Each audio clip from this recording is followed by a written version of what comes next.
Hello everyone. मैं Pramod Kumar nurse as the rising star के online platform में आपका फिर से स्वागत है। लास्ट फर्स्ट क्लास में अपन ने जाना नर्सिंग सिलेबस के बारे में और इम्पोर्टेंट्स क्वेश्चंस के बारे में, और अपन नेक्स्ट क्लास में जाना इन फ्लोरेंस नाइटिंगल्स के बारे में। और आज अपन देखेंगे नर्सिंग की डेफिनेशंस के बारे में।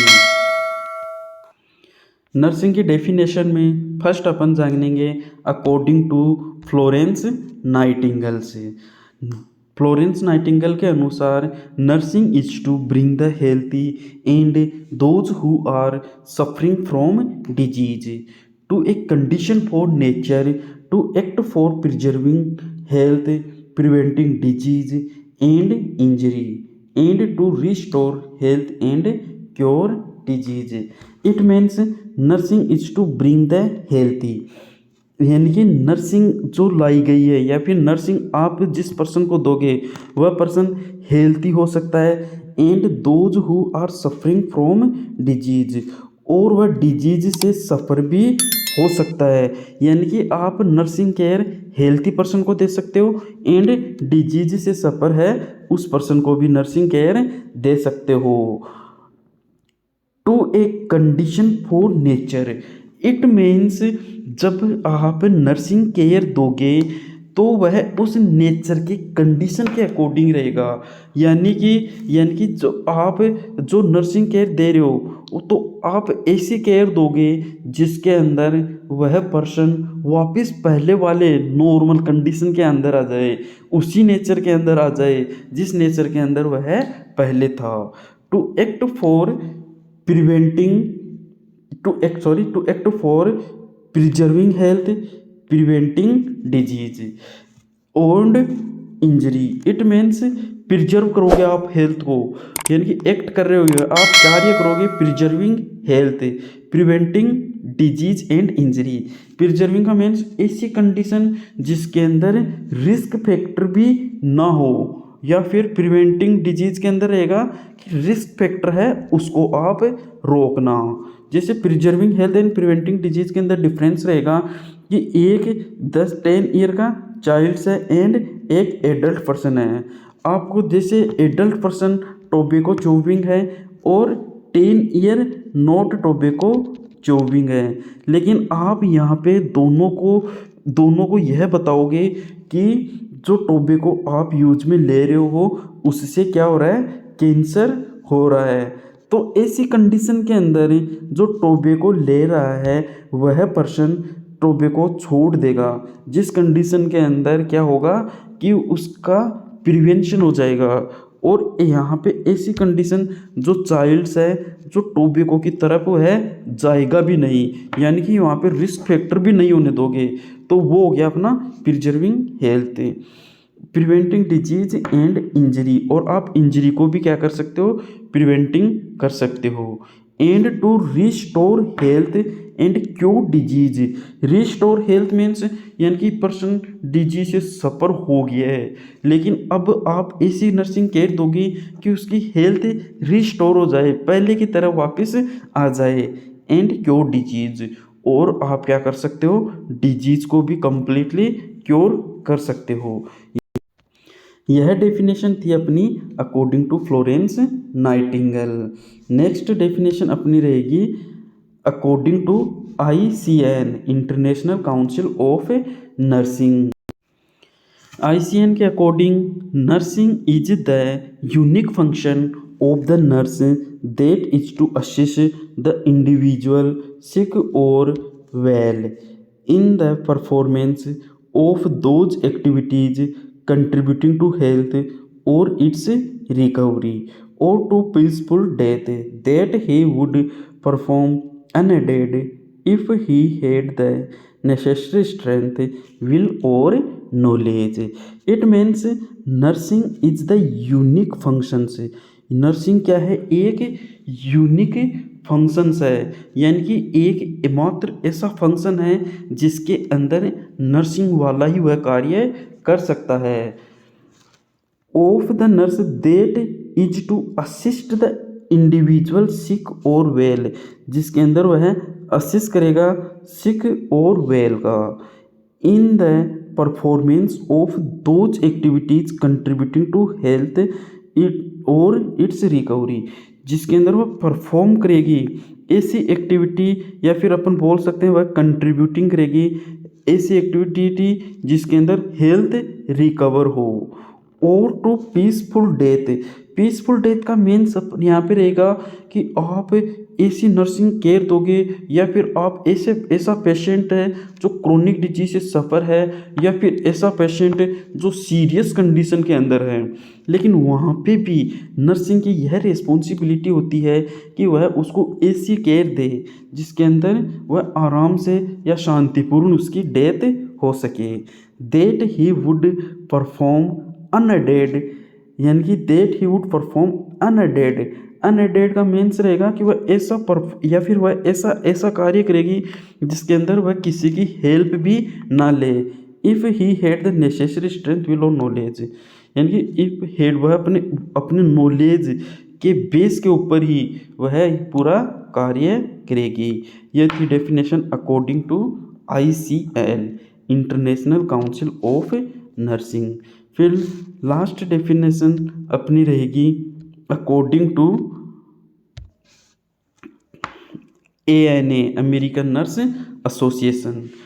Nursing is defined as direct service, goal directed and adaptable to the need of individual, family and community during health and illness.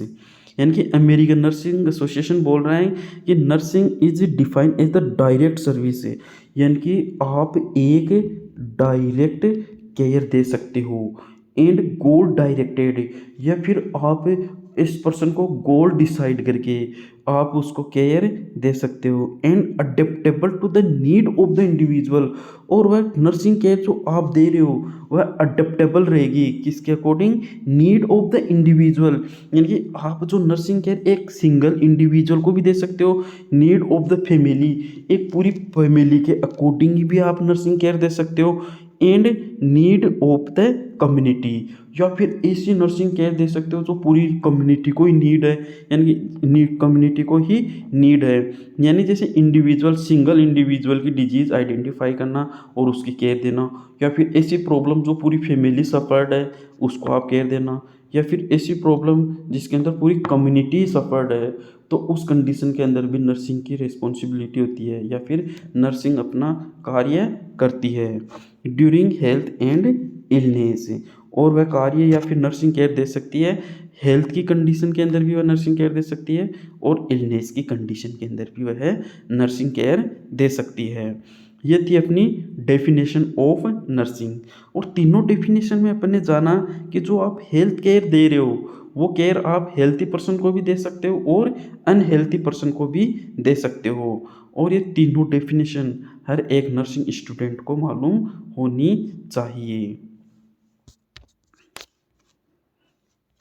Next अपन देखेंगे द वर्ड नर्स, यानी कि वर्ड नर्स का मीनिंग क्या होता है, जिसके अंदर अपन देखते हैं N for nobility, N for क्या है, नोबिलिटी। नोबिलिटी का मीन्स अपन देखें कि एक महानता होना, यानी कि उस कार्य के अंदर, या फिर नर्सिंग प्रोफेशन या एक प्रोफेशनल नर्स अपने कार्य के अंदर एक महानता रखेगी, यानी कि उसके अंदर पूरा नॉलेज रहेगा। जब कोई भी वह प्रोसीजर कर रही है तो उस कंडीशन के अंदर उस पूरे प्रोसीजर का उस नर्स को मालूम होगा, वो हो गया नोबिलिटी। नोबिलिटी हो गया। फिर रहेगा अपना यूजफुलनेस।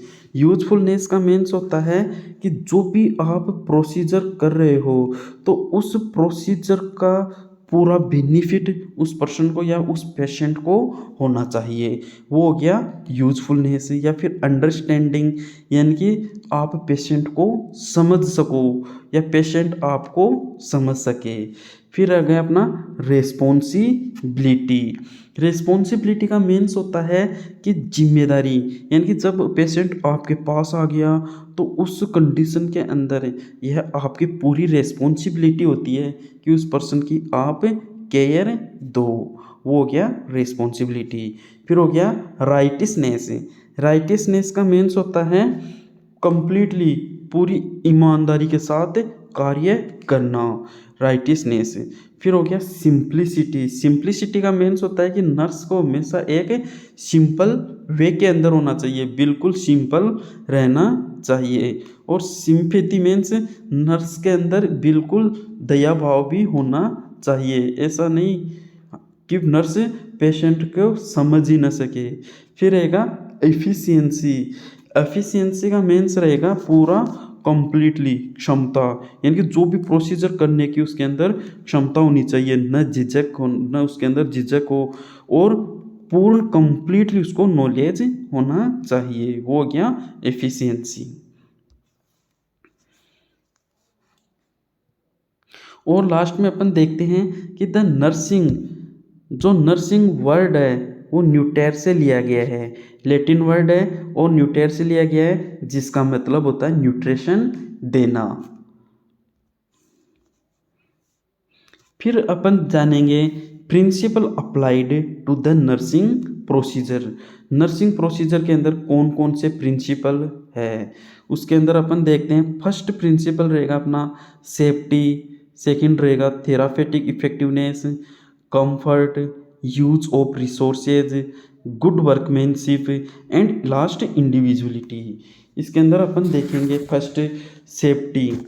सेफ्टी का मीन्स रहेगा कि आपके पास जब कोई भी प्रिंस या फिर कोई भी पेशेंट आपके पास आ रहा है तो उसको आपकी यह रिस्पॉन्सिबिलिटी होती है, आप उसको प्रिवेंशन करोगे, कोई भी मैकेनिकल इंजरी उसको ना हो, थर्मल इंजरी ना हो, केमिकल इंजरी ना हो, या फिर बैक्टीरियोलॉजिकल इंजरी भी उसको ना हो। मैकेनिकल इंजरी का मीन्स जैसे कोई भी हॉस्पिटल या फिर जैसे कोई भी प्रोसीजर आप कर रहे हो, कोई भी हॉस्पिटल के अंदर जो आप इंस्ट्रूमेंट यूज में ले रहे हो या फिर कोई भी वस्तु हो, उससे पेशेंट को कोई चोट ना हो। थर्मल इंजरी या फिर अपन बोल सकते हैं कि कोई भी इलेक्ट्रॉनिक इंजरी ना हो उसको। और केमिकल इंजरी, हॉस्पिटल के अंदर कोई भी केमिकल हो उससे भी आप उसको प्रिवेंशन करोगे। और बैक्टीरियोलॉजिकल इंजरी से भी आप पेशेंट को बचाओगे, कैसे? जैसे हॉस्पिटल के अंदर यदि कोई अनहाइजीनिक कंडीशन है तो, और बैक्टीरियल कंडीशन, यानी कि बैक्टीरियोलॉजी में कोई भी बैक्टीरियल डिजीज़ है तो उससे आप उसको, या फिर कोई भी बैक्टीरिया है, बैक्टीरिया बैक्टीरियोलॉजिकल इंजरी, यानी कि जैसे कोई भी हॉस्पिटल के अंदर कोई भी बैक्टीरियल इंजरी से भी नर्स पेशेंट को प्रिवेंशन करेगी। यानी कि हॉस्पिटल के अंदर कोई इन्फेक्टेड पर्सन है या फिर दूसरे पर्सन से दूसरे पर्सन के अंदर इन्फेक्शन हो जाना, जैसे नोजोकोमियल इन्फेक्शन हो जाना, उस कंडीशन के अंदर भी नर्स क्या करेगी? पेशेंट की सेफ्टी करेगी। ये हो गया अपना सेफ्टी। नेक्स्ट अपन देखते हैं थेरापेटिक इफेक्टिवनेस। थेरापेटिक इफेक्टिवनेस का मीन्स रहेगा कि जिस पर्पज़ के लिए या फिर जो भी प्रोसीजर आप कर रहे हो वह प्रोसीजर के उस पेशेंट को बेनिफिट होना, यानी कि अचीव द पर्पज़, जिस पर्पज़ के लिए आप नर्सिंग केयर दे रहे हो वो पर्पज़ अपना कंप्लीट होना चाहिए, वो हो गया थेरापेटिक इफेक्टिवनेस। फिर नेक्स्ट अपना रहेगा कंफर्ट। कंफर्ट के अंदर आप देखोगे कि जब कोई भी पेशेंट आपके पास आ रहा है तो उसको आप क्या करोगे? Provide comfort. क्यों? कि give the satisfaction of the client, यानी कि कोई भी पेशेंट है तो उस कंडीशन के अंदर ये फर्स्ट नर्सिंग की रिस्पॉन्सिबिलिटी होती है कि उसको प्रॉपर वे के अंदर कंफर्ट प्रोवाइड करे। या फिर जैसे पेशेंट आता है तो उसको आप सीटिंग के लिए बोलोगे, या फिर सीटिंग की कंडीशन के अंदर भी वह कंफर्ट नहीं हो रहे हैं तो उसको लाइंग डाउन के अंदर रखोगे, तो उस कंडीशन के अंदर सेटिस्फेक्शन पेशेंट को मिलेगा। फिर नेक्स्ट अपना रहेगा use of resources. Use of resources के अंदर देखना राइट यूज, यानी कि राइट यूज होना चाहिए आपका। पेशेंट के अंदर जो नीड है उसी के बेस के अंदर आप उसका केयर दोगे। And right use the economy, time, energy and material. इसका मीन्स ये होगा कि नर्सिंग की यह रिस्पॉन्सिबिलिटी होती है कि पेशेंट की कंडीशन कैसी है उसी के अनुसार, या फिर जैसे पुअर पर्सन है तो उसकी इकोनॉमी की कंडीशन के अनुसार नर्सिंग प्रोसीजर करेगी।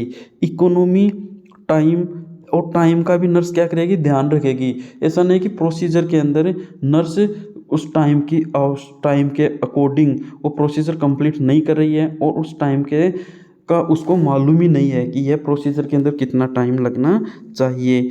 एनर्जी का मीन्स यानी कि पर्सन को यह भी मालूम हो, नर्स को यह भी मालूम होना चाहिए कि ये अपन इस प्रोसीजर के अंदर, ऐसा नहीं कि वह बिल्कुल एकदम पूरी एनर्जी लॉस्ट हो जाए, या उसी प्रोसीजर के अकॉर्डिंग वह अपनी एनर्जी के अकॉर्डिंग नर्सिंग केयर देगी। एंड मटेरियल, और जो भी मटेरियल यूज में ले रही है वो भी पर्सन की कंडीशन के अंदर या पर्सन की कंडीशन के अकॉर्डिंग यूज में लेगी। Right of resources.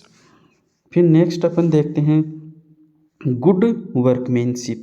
Good workmanship यानी कि नर्सिंग के अंदर बिल्कुल आर्ट ऑफ डूइंग होना चाहिए, बिल्कुल प्रोसीजर के अकॉर्डिंग वह एकदम वे के अनुसार नर्सिंग केयर देगी।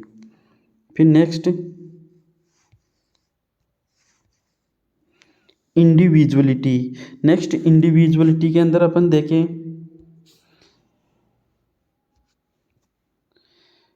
Consider the need of the problem of a particular client, यानी कि इंडिविजुअल, एक विशेष इंडिविजुअल के अकॉर्डिंग या फिर इंडिविजुअल की नीड के अकॉर्डिंग वह नर्सिंग अपना नर्सिंग प्रोसीजर करेगी। और इसके अंदर नेक्स्ट अपन देखते हैं साइंटिफिक प्रिंसिपल। साइंटिफिक प्रिंसिपल के अंदर अपन देखते हैं एक नर्स को कंप्लीटली साइंटिफिक नॉलेज होना चाहिए, जैसे anatomy and physiology, microbiology, nutrition, pharmacology, chemistry, sociology and the psychology, इनके बारे में भी नर्स को कंप्लीटली नॉलेज होना चाहिए। तो आज अपन ने जाना नर्सिंग की डेफिनेशन के बारे में और प्रिंसिपल के बारे में। Thank you class.